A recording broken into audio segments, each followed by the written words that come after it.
سلام دوستان، امیدوارم حال همتون خوب باشه. من علی هستم و خیلی خوشحالم که دارید این دوره مقدماتی ریاکت رو میبینید. قراره توی 10 جلسه کوتاه و ساده از صفر با ریاکت آشنا بشیم، پروژه‌های کوچیک بسازیم و شما بعد از این دوره میتونید اولین اپلیکیشن ریاکتتون رو بسازید. اگه همیشه برات سوال بودی که ریاکت چیه، چرا همه دربارش حرف میزنن و چطوری میشه با سایت‌های حرفه‌ای ساخت، این دوره مخصوص شماست. پس تا آخر این جلسه با من بمونید چون میخوایم اولین پروژه‌مون رو همین الان اجرا کنیم.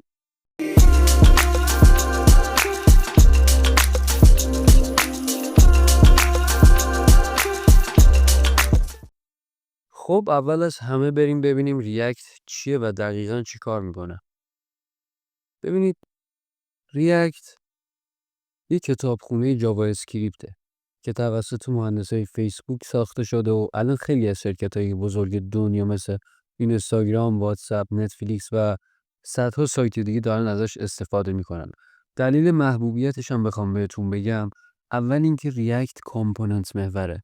حالا کامپوننت محور یعنی چی؟ یعنی به جای اینکه کل سایت رو یکجا کدنویسی کنیم، میایم قسمتاشو جداگونه میسازیم. مثلا هدر، فوتر، کارت محصول و غیره. اینطوری هم کدمون مرتب تره و هم قابل استفاده مجدده توی قسمت‌های مختلف سایت. دوم اینکه ریاکت خیلی سریع و بهینه است. چون از ویژوال دام استفاده میکنه، یعنی به جای اینکه کل صفحه رو دوباره رندر کنه، پیجمون دوباره رفرش بشه، فقط همون بخشی که تغییر کرده آپدیت میشه. و گزینه سومی که جامعه هدف خیلی بزرگی داره. یعنی شما توی برنامه‌نویسیتون به هر مشکلی بخورید، چه توی اجراش، چه توی نصبش و غیره، جوابش توی اینترنت خیلی زیاده. راحت پیدا میشه و مهمتر از همه اینه که بازار کارش داغه.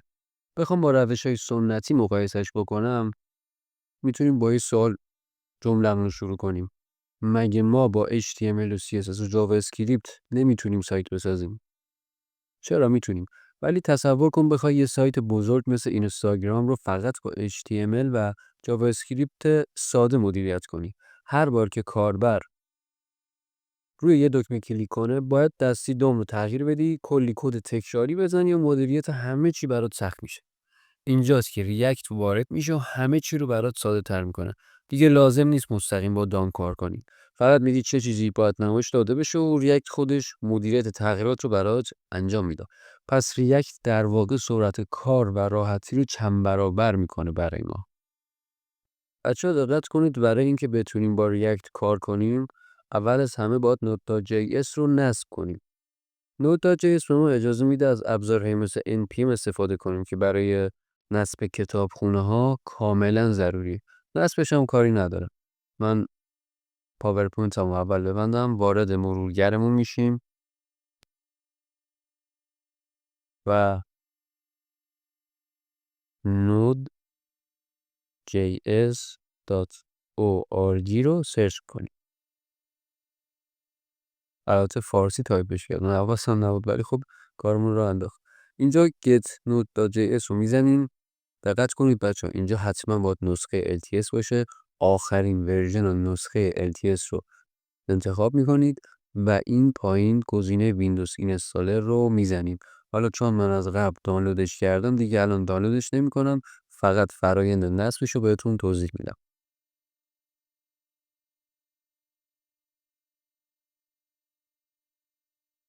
Next. ببینید اینجا به من میگه که من از قبل نصب کردم روی سیستمم. حالا یه ریپیر میزنم. فکر کنم فرآیند نصبش یه خورده طول بکشه. من ویدیو رو پاز میکنم. بعد از اینکه تموم شد دوباره بهتون ادامه نصب رو توضیح میدم. خب بچه‌ها، یه مشکلی توی نصبم به وجود اومد. مجبور شدم ویدیو رو کلا استاپ کنم و نصبش هم کاری نداره. 4 تا نکست میزنید و بعدش این پنجره براتون باز میشه که فینیش رو میزنید. حالا ما بخوایم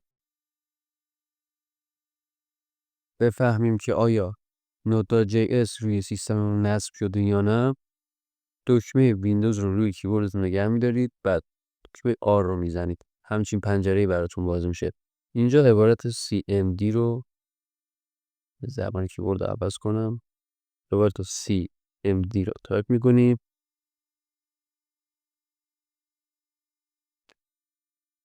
اینتر رو که بزنید ترمینال براتون باز میشه. عبارت نود دش وی رو بزنید. اینجا نسخه نود رو به ما میگه که آخرین نسخه که نصب کردیم 2219 ATS بود و به خاطر اینکه بدونیم نسخه NPN مون چیه NPM دش وی رو میزنید و اینتر اینجا هم نسخه NPN رو به همون میگه. خب حالا میرسیم به بخش جذابش، یعنی ساخت اولین پروژه ریاکتی. ببینید بچه‌ها، قدیما همه با کرییت ریاکت اپ پروژهشون رو استارت میزدن، ولی الان دیگه منسوخ شده. الان همه از ویت استفاده میکنن چون سرعتش خیلی بیشتره. برای ساخت پروژه با ویت وارد مرورگر میشید. ویت رو که سرچ کنید همچین سایتی براتون باز میشه. گت استارت رو میزنید، یه خورده میایید پایینتر اسکرول میکنید تا برسید به این تیکه خط کد. اینجا دکمه کنارش نوشته کپی کد رو میزنید. ببینید بچه ها، همه ماها به خاطر اینکه بتونیم یه پروژه رو استارت بزنیم یه لوکیشن باید براش در نظر بگیریم دیگه. حالا من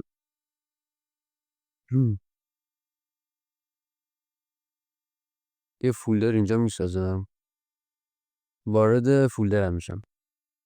ببینید برای اینکه پروژه‌مون رو استارت بزنیم لوکیشن فولدر رو انتخاب میکنیم. ببینید اونجا که اسم فولدر رو نوشته، کنارش کلیک کنید لوکیشنش سلکت میشه براتون.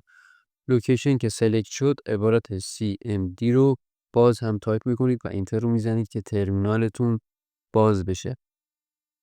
ببینید الان ما دقیقاً توی لوکیشن نیو فولدر هستید. درایو آی نیو فولدر 3 درسته.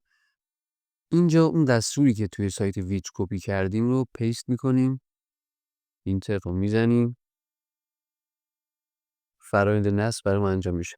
اینجا میگه میخوای ادامه بدی یا نه، ما وای رو میزنیم اینتر و اینجا میگه که اسم پروژه‌تون رو انتخاب کنید. من اسم پروژه‌مو میذارم آکود اپ و اینجا که میگه که فریم ورکتون رو انتخاب کنید. ما اینجا با ریاکت میخوایم کار کنیم دیگه، ریاکت رو انتخاب میکنیم، اینتر رو میزنیم و زبان برنامه‌نویسیمون هم میخوایم جاوا اسکریپت باشه. خب پروژه ما با موفقیت ساخته شد. فقط این 3 تا کدی که آخر خودش بهتون میگه رو اجرا کنید حتما. اولیش میشه C آکود دش اپ. این کد باعث میشه که ما وارد پوشه پروژه‌مون بشیم. دقت کنید الان اینجا ما وارد پوشه آکود اپ شدیم. همین پوشه‌ای که داخل نیو فولدر 3 ساخته شد برامون. و اینکه من تلگرامم ببندم و گزینه دوم npm اینستال رو میزنیم که npmمون نصب بشه برامون.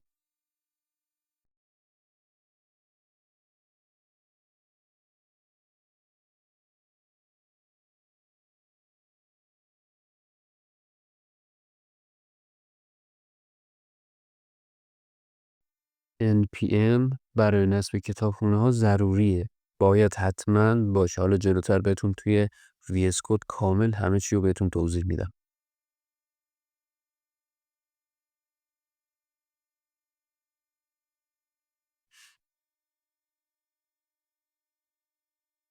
خب اینجا پروژه ما با موفقیت نصب شد. حالا میریم برای اجرای پروژه. این خط سوم، کد سومی که به ما داده برای اجرای پروژه هست. npm run dev. اینتر رو که بزنید روی لینکی کلیک کنید، سایتی که ساختیم برامون بالا میاد. حتی باید کنترل نگه دارید بعد روش کلیک کنید. تبریک میگم بهتون، اینم از اولین پروژه ریاکتی ما. خب حالا بریم تستش کنیم ببینیم اصلا سایتمون درست کار میکنه یا نه. من ویوز کدمو باز میکنم. اینجا فولدری که ساختیم رو انتخاب میکنم. توی نیو فولدر بود، نیو فولدر 3 آکاد اپ. سلکت فولدر رو میزنیم. پروژمون که باز شد توی پوشه src میریم. بچه دقت کنید تمام این فایلایی که اینجا هست، تمام پوشه هایی که اینجا هست و من در ادامه جلسات بعدی بهتون توضیح میدم، اصلا نگران نباشید. این جلسه فقط یه معارفه کوتاه بود چطوری نصبش کنیم و چطوری پروژمون رو بالا بیاریم. وارد فایل app.jsx میشیم. ببینید این قسمتی که من سلکت میکنم تمام این هستش، تمام این قسمت سایت هستش. ببینید الان من اینجا رو پاک کنم کلا حذف میشه همه چی.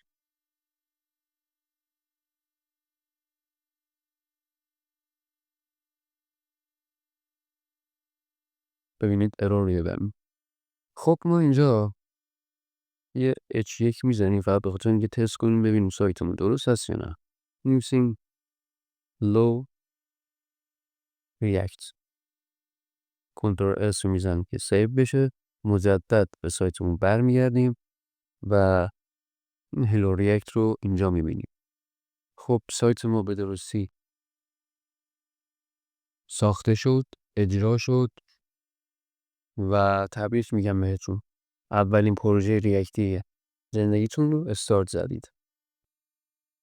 بچه‌ها به انتهای جلسه اول آموزش و مقدماتی ریاکت رسیدیم.